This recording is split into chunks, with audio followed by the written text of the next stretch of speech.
الشیطان الرجیم بسم اللہ الرحمن الرحیم وَأَنْتُمُ الْأَعْلَوْنَ إِن كُنتُم مُؤْمِنِينَ۔ سامعین محترم، شکر گزار ہوں اہلحدیث یوتھ فورس لاہور کا کہ جنہوں نے آپ سے ہم کلام ہونے کا موقع عطا فرمایا ہے۔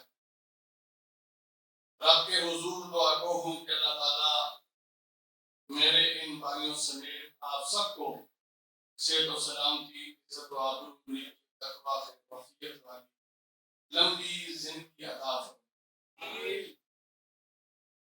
سامعین محترم، اختصار ملحوظ خاطر ہے، چند اہم گزارشات آپ کے گوش گزار کر اجازت چاہوں گا۔ انشاءاللہ تعالی تفصیلی گفتگو جمعیت اہلحدیث پاکستان کی قیادت آپ کے سامنے کرے گی، اور اللہ تعالیٰ سے دعا ہے کہ اللہ تعالیٰ آج کی ہماری اس مجلس و محفل کو ہماری دنیاوی اور اخروی نجات کا ذریعہ بنا دیں اور جمعیت اہلحدیث پاکستان کی ترقی کا سبب بنا۔ سامعین محترم، آج ہم نے جائزہ یہ لینا ہے کہ ہم کھڑے کہاں ہیں۔ آج سے 40 سال پہلے ہم کہاں تھے، اور 40 سال سفر کرنے کے بعد آج ہم تعلیمی میدان میں، تبلیغی میدان میں اور سیاسی میدان میں آج ہم کہاں کھڑے ہیں۔ اور اسی کے تناظر میں ہم نے اللہ تعالیٰ کے فضل و احسان سے جمعیت اہلحدیث پاکستان کا آئندہ کا دائیں عمل بھی مرتب کرنا ہے انشاءاللہ۔ سامعین محترم، تعلیمی میدان اور پھر تعلیمی میدان کی پھر دو قسمیں، کہ عصری تعلیم اور دینی تعلیم۔ دینی تعلیم کے اعتبار سے آج ہم اپنا جائزہ لیں گے کہ ہم کہاں کھڑے ہیں۔ چونکہ اپنا گھر ہے، اپنی مجلس ہے، اپنی محفل ہے، اور اپنے گھر کے اندر اپنا تنقیدی جائزہ لینا چاہیے۔ جو میں بات کرنے جا رہا ہوں اس میں کوئی مبالغہ نہیں ہے، یہ میں بڑی تحقیق اور تفتیش کے بعد آپ کے سامنے یہ اعداد و شمار رکھنے لگا ہوں۔ پورے پاکستان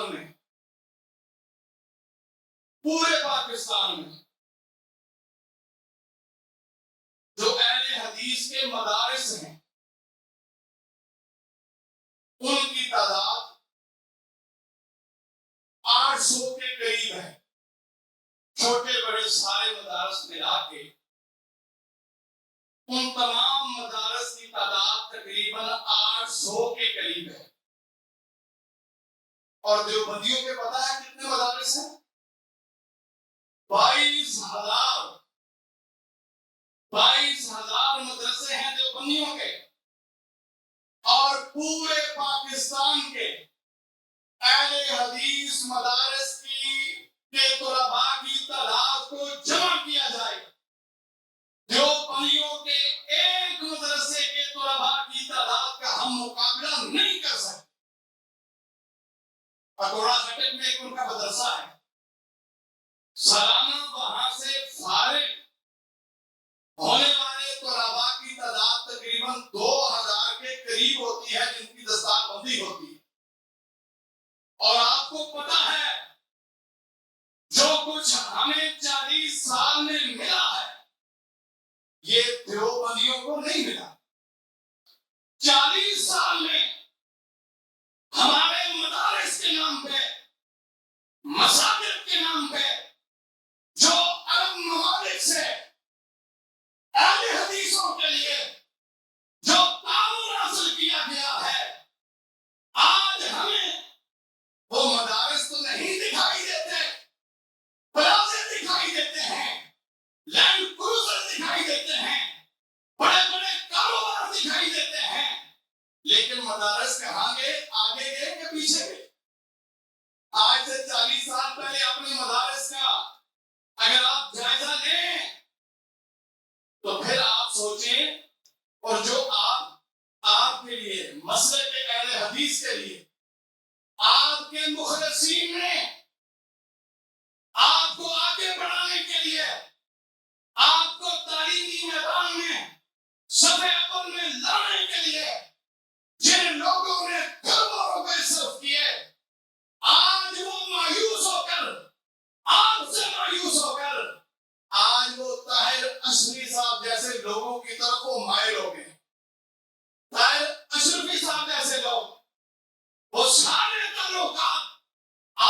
سارے آپ کے سارے وسائل آپ کی اور ان لوگوں کی جو ان اہل حدیث کے نام پہ مال اکٹھا کرتے رہے، ان کی نااہلی کی وجہ سے آج آپ کے ان تمام وسائل پہ یہ دیوبندی قابض ہو چکے ہیں۔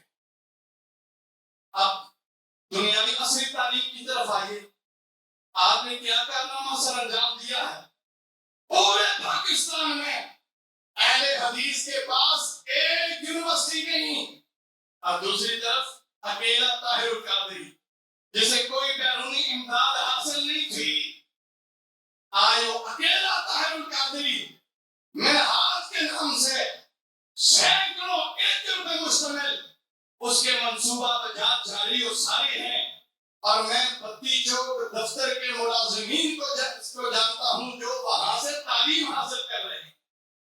عصری تعلیم کے میدان میں بھی آپ یہاں کھڑے ہیں، لیکن اللہ کے فضل و احسان سے ہم نے یہ عزم کیا ہے کہ اہل حدیث کو تعلیمی میدان میں بھی ہم نے آگے لے کے جانا ہے، اپنا سکول سسٹم بھی بنانا ہے، اپنے کالجز بھی بنانے ہیں، اور اپنی یونیورسٹی بھی انشاءاللہ تعالی ہم نے تعمیر کرنی ہے۔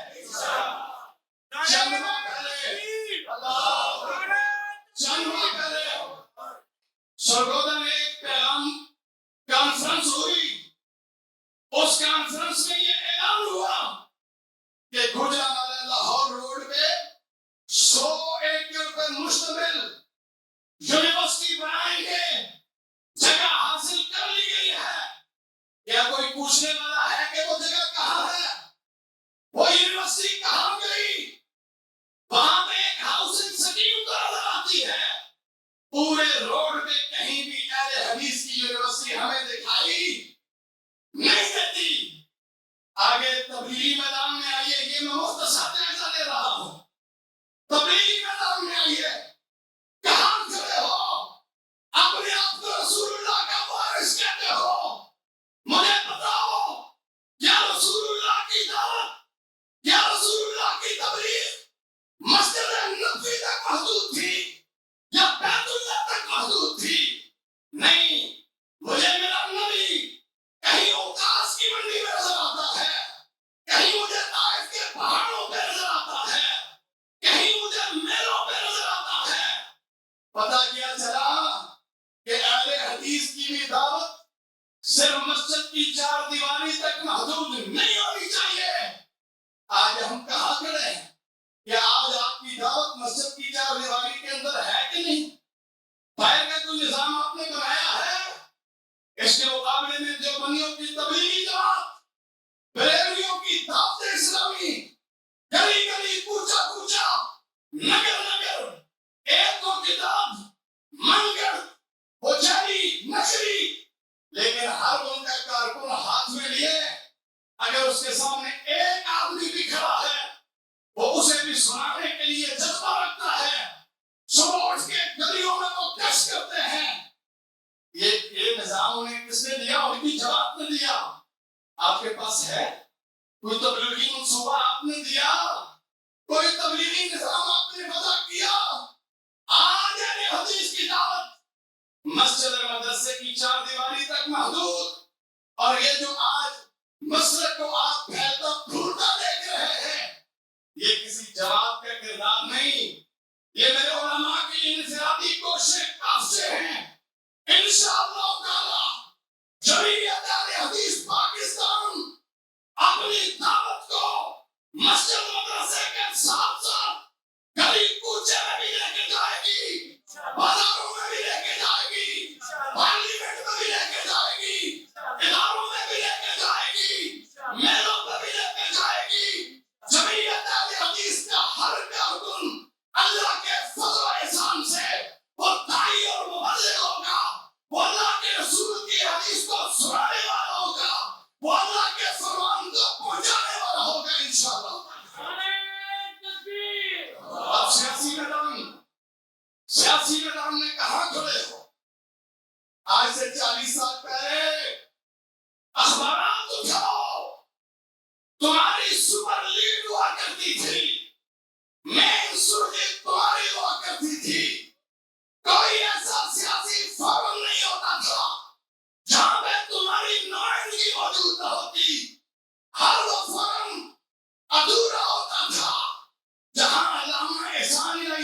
شہید رحمہ اللہ کی نمائندگی نہ ہوتی، آج کہاں کھڑے ہو؟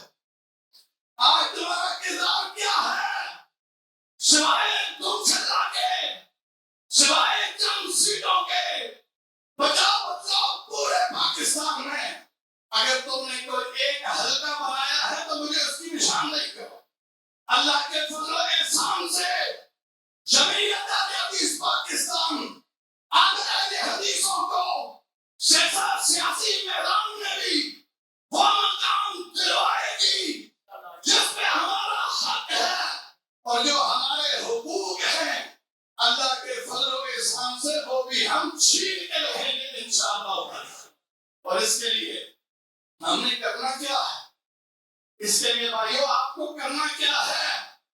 یہاں تو بات خون کی ہو رہی تھی، ابھی آپ کے خون کی ضرورت نہیں ہے۔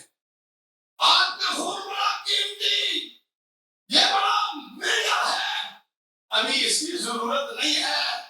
ابھی آپ کے وقت کی ضرورت ہے اور آپ کے مال کی ضرورت ہے۔ یہ اکیلے آپ کی قیادت، یہ مالی پوش زیادہ دیر برداشت نہیں کر سکتی۔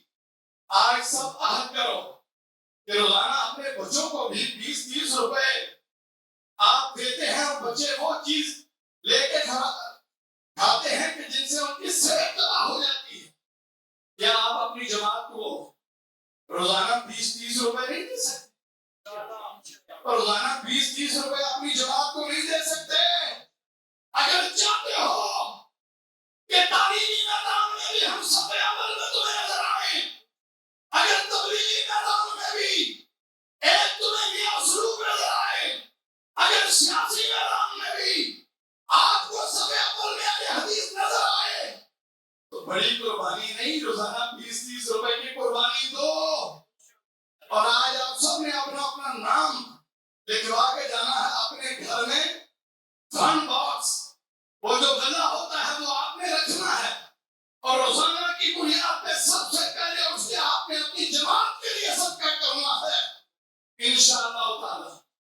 مجھے علامہ شامل ظہیر صاحب فرما رہے تھے کہ اگر 10 لاکھ روپے ماہانہ ہمارے کارکنان، ہماری جماعت بیت المال میں جمع کروانے کا اہتمام کر لیں تو میں تمہیں ضمانت دیتا ہوں کہ 1 سال کے اندر جتنی بھی بڑی مذہبی جماعتیں ہیں ان سب سے نمایاں ہم ہوں گے، اور سیاسی میدان میں بھی سب سے بڑی طاقت ہم ہوں گے اللہ کے فضل سے۔ اس لیے میری آپ سے یہ گزارش ہے کہ ہم اپنے جو گھریلو یومیہ اخراجات ہیں، ماہانہ اخراجات ہیں، ان اخراجات میں ان مصارف میں سے ایک مصرف جماعت کو بھی رکھیں، اور انشاءاللہ تعالی یہاں پہ ایسا صاف و شفاف مالیاتی نظام ایسا نہیں ہوگا کہ اراکین شورا سے اوجل اوپر ہی بندربان جو کچھ آئے بیت المال میں جمع نہ ہو، کوئی پوشیدہ، کوئی اندھیرے میں کوئی مالیاتی سسٹم نہیں ہوگا، بلکہ ایسا صاف شفاف مالیاتی نظام ہوگا۔ اللہ کے فضل و احسان سے پاکستان کا کوئی بھی اہلحدیث اگر ہمارے مالیاتی نظام کا جائزہ لینا چاہے گا اسے وہاں تک رسائی ہوگی انشاءاللہ۔ اس لیے آپ سے یہ گزارش ہے، آج سے یہ عہد کریں کہ انشاءاللہ تعالی ہم نے آگے نکلنے کے لیے یہ مالیاتی قربانی ہم نے دینی ہے انشاءاللہ۔ اور جاتے جاتے آپ کو آنے والے مسائل سے بھی آگاہ کرنا چاہوں گا۔ آج آپ جانتے ہیں کہ آپ کی افغانستان میں کیا صورتحال ہے، وہاں پہ اہلحدیث کا جمہوری کی طرح کٹ رہا ہے، وہاں پہ آج آپ کے مدارس مساجد بند ہو رہے ہیں۔ اللہ نہ کرے وہ وقت پاکستان میں آئے، اس لیے ہمیں اپنی تیاری کرنا بڑا ضروری ہے۔ ہم اس ملک کے اندر آئین اور قانون کے دائرے کے اندر رہتے ہوئے جو آئین اور قانون نے ہمیں آزادی دی ہے، اس آزادی کا حق استعمال کرتے ہوئے ہم نے انشاءاللہ تعالی اہل حدیثوں کو ایک طاقت اور ایک قوت بنانا ہے انشاءاللہ۔ اللہ تعالیٰ سے دعا ہے کہ اللہ تعالیٰ ہمیں صحیح معنوں میں صرف اور صرف اپنی خوشنودی کے حصول کے لیے مسلک اہل حدیث کو مضبوط اور مربوط کرنے کے لیے کردار ادا کرنے کی توفیق نصیب فرمائے. وما علینا الا البلاغ.